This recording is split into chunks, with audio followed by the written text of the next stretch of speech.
السلام علیکم۔ کیا آپ نے کبھی سوچا ہے کہ پرانے دور میں جب لوگ گھوڑوں اور اونٹوں پر مہینوں کا سفر کرتے تھے تو وہ رات کہاں گزارتے تھے؟ آج کے دور میں تو ہمارے پاس ہوٹل اور گیسٹ ہاؤسز ہیں، لیکن تاریخ میں اس کا جواب ایک لفظ میں ملتا ہے: سرائے۔ لفظی طور پر سرائے پارسی زبان کا لفظ ہے جس کے معنی گھر یا رہائش گاہ کے ہیں۔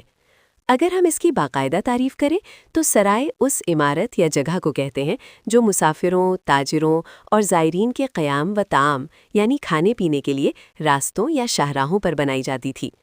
سرائے محض ایک کمرہ نہیں ہوتی تھی، بلکہ یہ اس دور کا ایک مکمل سروس اسٹیشن ہوا کرتی تھی۔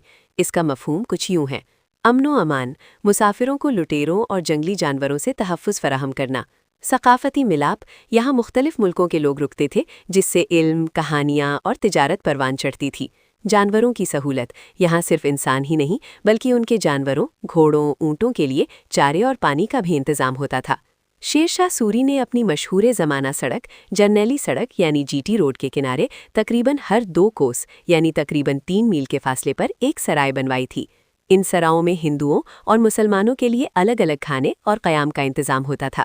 مثال، آج بھی پاکستان اور ہندوستان کے کئی شہروں کے ناموں میں سرائے کا لفظ آتا ہے، جیسے سرائے عالمگیر یا مغل سرائے۔ یہ جگہ دراصل وہی تاریخی قیام گاہیں تھیں۔ آسان الفاظ میں کہیں تو سرائے گزرے ہوئے وقتوں کا وہ ہوٹل ہے جس نے انسانی تہذیب اور تجارت کے سفر کو ممکن بنایا۔ امید ہے اب آپ سرائے کے لفظ اور اس کی اہمیت سے بخوبی واقف ہو گئے ہوں گے۔ اگر آپ کو یہ معلومات پسند آئی ہیں تو اسے دوسروں کے ساتھ ضرور شیئر کریں۔